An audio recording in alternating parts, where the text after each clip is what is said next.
Viidiyoon jara kana nama Oromoo qulqulluu ta'etti bichaa tola. Dhugaa rabbi nama Oromoo qulqulluu ta'etti bichaa tola. Malee viidiyoon ijoollee kana warra kaanitti hin tolu jechuudha. Warra kaanitti immoo gufuu ta'a. Amma yeroo inni maakkuu ishuu kana mee maal isinitti dhaga'ama? Dhugaa rabbi yeroo inni maakkuu ishuu kana wanta akka onnee keessa isiniin jettu dhugaa rabbi hin gammaddanii gammachuun guddaan takka isinitti dhaga'amu. Ani dhugaa rabbi kiyya keessa kiyya argaa ani baay'ee takka gammada. Dhugaa rabbi inumaa ijoollettiin kun wal fuutti ani sapiraayizii guyyaa tokko gochuun kun onlaayinii marra. Baay'ee gammadee dhugaa rabbi baay'ee takka natti tole. Baay'ee natti tolan dhugaa rabbi amma asli afeerra baasan na fakkaata. Viidiyoon kun ka guyyaa kaleessa yookaas immoo kaleessa galgala na fakkaate hin beeka. Ani egaa ajandaa kana akkuma na beektan teella namaa deema malee hin fiigu. Yuutuubiin kiyyas dhugaa isinitti hima ajandaa fiiguun jaalatu hin beeku ani. Akkasii waan qabbana waan irra darbe jaalata yuutuubiin kiyya maaliif beektu galata rabbii baga duran fiigiin. Ganaa dubbiillee adda baafatee waan hundaa dubbiin akka dhugaaf kijibate adda baafatee malee yuutuubiin kiyya dhugaa rabbii ammatu ajandaa fiigeetu maratti hojjedhe ishiin jiru. Yuutuubiin kiyya fudhatu kakaleessa ka'een gadda ka'eera darbe faa malee jechuu akkanatti beekuu qabdanii. Maal isin jechuu barbaade ijoolleen kana baay'ee takka namoonni hin gammanne jirtanii. Viidiyoo namoota yuutuubii nama afurii akkamii agahee jira. Dhaggeeffachaa oolee maal jettanii akkuma viidiyoo tokkollee kaleessa hojjedhee jira. Namni ijoollummaatti viidiyoo Kadir Martuu sana fa'aa fidattanii dhuftanii isarratti fa'aa ri'aakshin gootanii inni maal jedhee namni bara kana walfuu akka maaliiti jedheen beeku waa jedhee ture.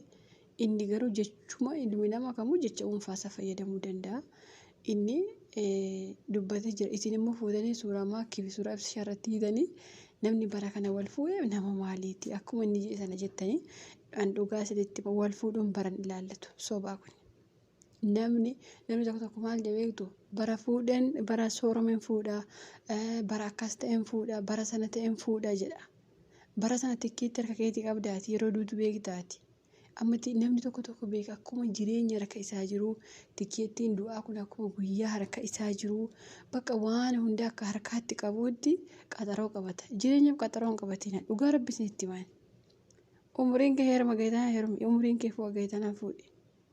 Habiibti ati umrii harkaan qabdu bara dhugaa rabbi harkaan qabdu guyyaa addunyaa kanarraa kaatu hin beektu.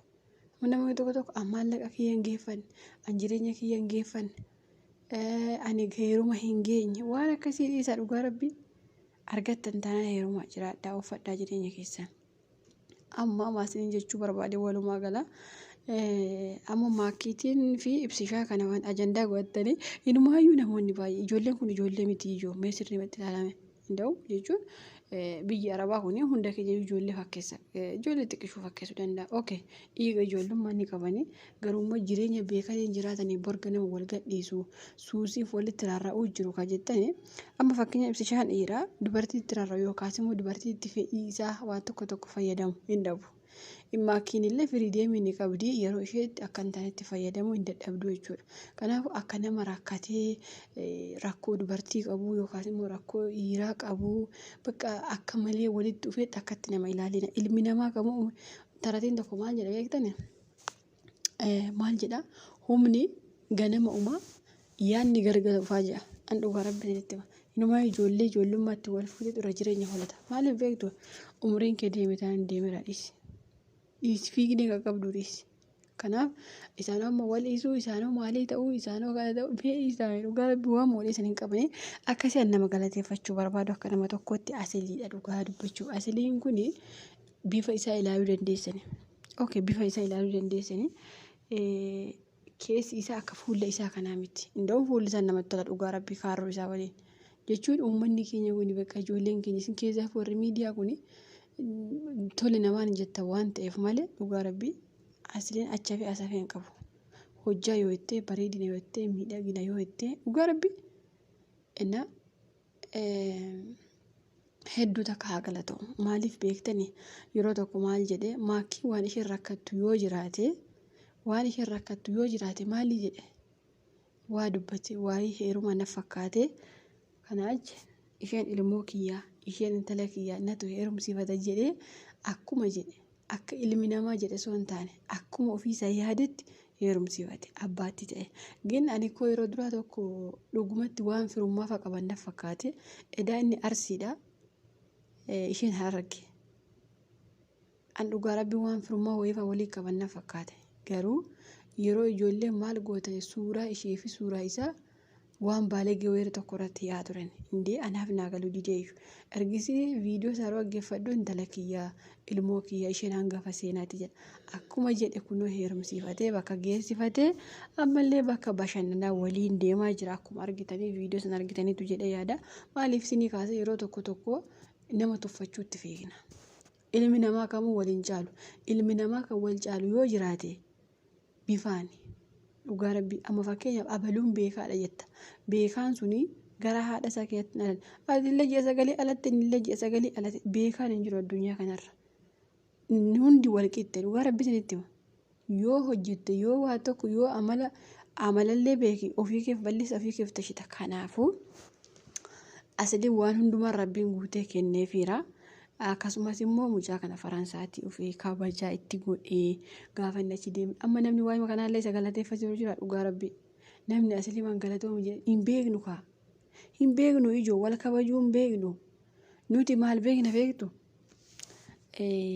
gaafa banne gaafa isayyuu banneeyyuu abamne gaafa jedhamne gaafas wal barbaanna isayyuu ergi baddee ergi lubbuun kiifaa akka abamu ergi ta'etti tokko jedha lammaffaa gaafa duute gaafa du'a way guyyaa 3 moo 4 lafa kana galgashina wali iyyina isa imimmaan hin buufnu bar imimmaan buufna toon taane inni kaan Facebook itti guddifata inni kaan YouTube itti guddifata inni kaan TikTok itti guddifata siniifaa galwane asee waa'ee keenya sanitti mujjira beekira beektu sini wal beektu kanaaf osoo walii dhugumatti waan nama gaarii hojjetuuf nama dabaa hojjetu osoo adda baafnee beekne namni galateeffamuu qabu aslii kana mubaarak musammaati namoonni galateeffamuu qaban namoota baay'ee keessaafuu namni keenya mubaarak musammaaf galatallaa asliif galatallaa kenna jedhee yaadu mubaarak musammaa halkanii guyyaa qoonqootti ciccitee tattarsa'ee uummata afaan iyyeeyyuu galatallaannee fi umarratti hattu jechuu jirtanii